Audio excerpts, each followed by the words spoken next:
tardes. Mi nombre es Ana Laura González y voy a hacerles una pregunta. ¿Qué creen que es más difícil? ¿Vivir con una discapacidad o vivir en una sociedad que ignora y rechaza esta realidad? Es decir, una persona con discapacidad generalmente tiene una serie de actividades en su vida que a lo mejor quien no la tiene no las tiene, ¿no? Por ejemplo, la terapia física, la educación especial, quizá algún tratamiento médico. Por ejemplo, cuando una persona después de mucha rehabilitación y de mucho esfuerzo logra ponerse de pie y salir a la calle con una andadera, sale a la calle y la gente sigue observándola raro porque trae una andadera y eso pues, no es como lo más normal. O sigue sin respetar un espacio azul en los estacionamientos porque pues acá no hay nadie, nadie viene ahorita y no pasa nada. O sea, esto es un poquito lo que quiero reflexionar con esto. Hace 12 años, en el año 2000, estaba yo en una junta en los Scouts y llegaban a invitarnos a una capacitación para un programa de convivencia con personas con discapacidad y voluntarios. Y pues la verdad es que me llamó la atención y fui, ¿no?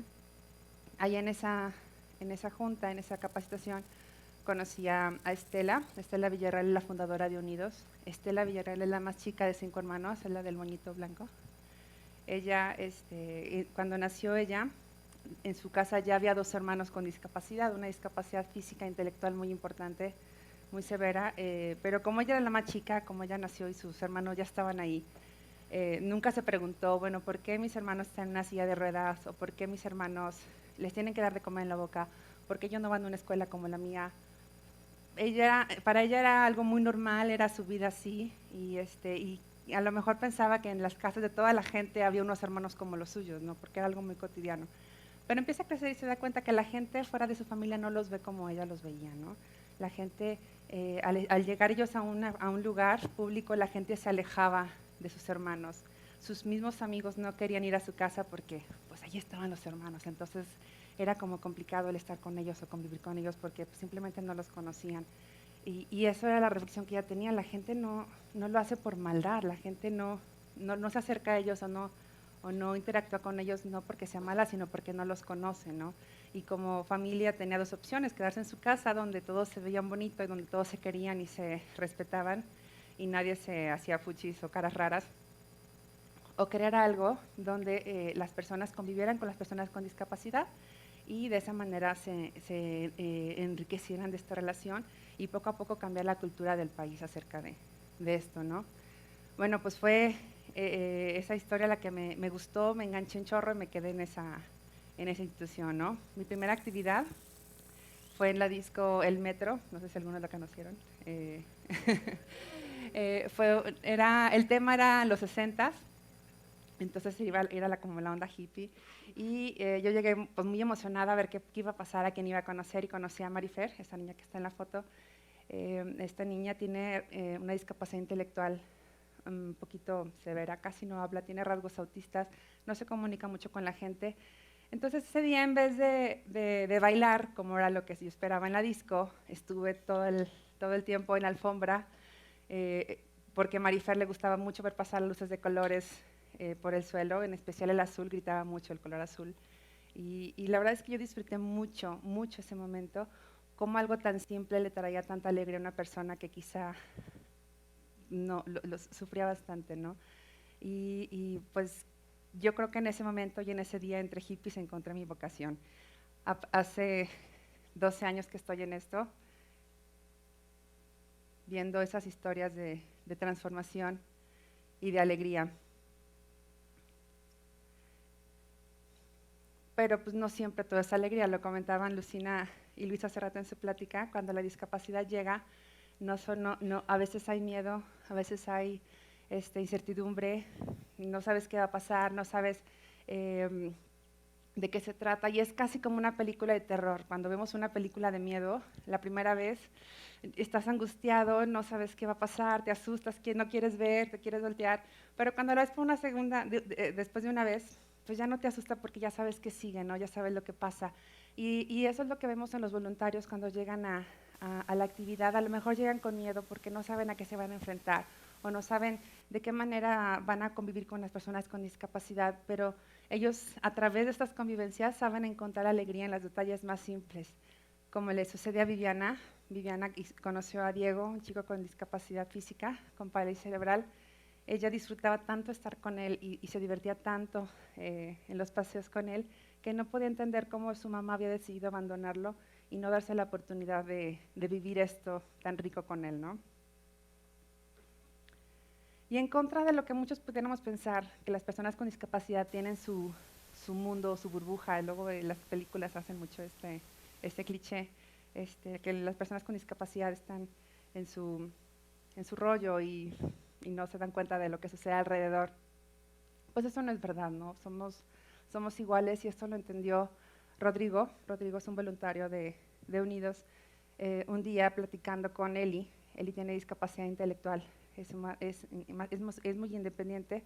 Ella estaba muy triste ese día y le platicaba a Rodrigo que había problemas en su casa y que estaba pues un poquito deprimida. Y Rodrigo se sorprendió bastante, porque él dice que hasta ese momento él pensaba que las personas con discapacidad siempre están felices y siempre están contentas y siempre disfrutan todo, y en ese momento se dio cuenta pues que son como cualquiera y tenemos momentos de alegría y momentos de tristeza y días buenos y días malos, y pues hizo el clic de que realmente somos iguales como personas.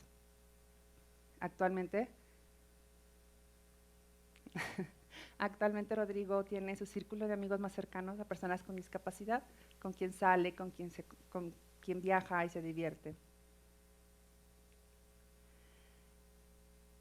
Esto, bueno, ya lo mencionaban en varias pláticas, bueno, tenemos que ver a la gente sin prejuicios, y no solamente a las personas con discapacidad. Cuando juzgamos a alguien solo por lo que vemos, podemos tener una infinidad de ideas, ¿no?, en la cabeza, sin que sean las reales. Esto le pasó a Alejandro. Alejandro es un voluntario de Unidos de hace bastantes años, es un chavo muy entregado, vive la discapacidad como parte de su vida. Es realmente un buen amigo. Él es amigo de Charlie. Charlie tiene parálisis cerebral y un poco de discapacidad intelectual. Charlie, cada que le pedía ir al baño, Alejandro lo llevaba, ¿no? Y si le pedía 4 veces en una hora, 4 veces Alejandro lo llevaba al baño. Y después de años tener esta relación de amistad, platicando con los papás de Charlie, le dijeron que él puede ir perfectamente solo al baño, ¿no? y Y en ese momento Alex dijo, bueno, la verdad es que en mi afán de protegerlo y de quererlo y de cuidarlo, yo lo hacía, pero ese cariño que le tenía lo hizo no ver las capacidades de Charlie, lo subestimó en sus capacidades, ¿no? Pero esto no significa que las personas con discapacidad no necesiten de nuestra ayuda o de ayuda de los demás, ¿no? Pero esta ayuda que podemos dar también tenemos que estar abiertos a recibirlo, ¿no? y a enriquecernos con esta relación. Eso lo entendió Héctor. Héctor era el coordinador del grupo de personas con discapacidad física. Él sabía exactamente lo que tenía que hacer cuando llegaba a la actividad. Tenía que ayudarlos a subir a las sillas, a moverlos, a darles de comer, a asistirlos, a ayudarlos en el baño, etcétera, ¿no? Él sabía que él estaba ahí para apoyarlos y para ayudarlos. Pero fue eso, cuando fuimos a la pista de hielo, ahí está con Eddie, egresado de Ciriac, por cierto. Cuando fuimos a la pista de hielo se dio cuenta que si no hubiera sido por Eddie y su silla de ruedas, quizá no hubiera salido del suelo ese día. Y es un ejemplo como muy gráfico, ¿no? Pero sí le abre la cabeza para estar abiertos a todo lo que podemos recibir de una relación. Héctor es mi esposo hace 7 años. Si hay una constante en todas esas historias que les platico, y bueno, puedo platicarles miles y miles de historias que he vivido o que he conocido, es la empatía. Y no la empatía solamente en el me pongo en tus zapatos, sino en te veo como una persona, reconozco tu historia, la respeto y te acepto tal y como eres, ¿no? Eso es lo que nos lleva a ese momento de transformación. Y yo creo que la empatía es lo que hace que todo funcione en armonía, ¿no? Un médico empático es un médico sensible a las enfermedades de sus pacientes. Un maestro empático va a ser un maestro que va a estar muy atento a la necesidad de sus alumnos. Un arquitecto empático se va a acordar de las rampas, se va a acordar de los espacios adecuados para una persona con una silla de ruedas.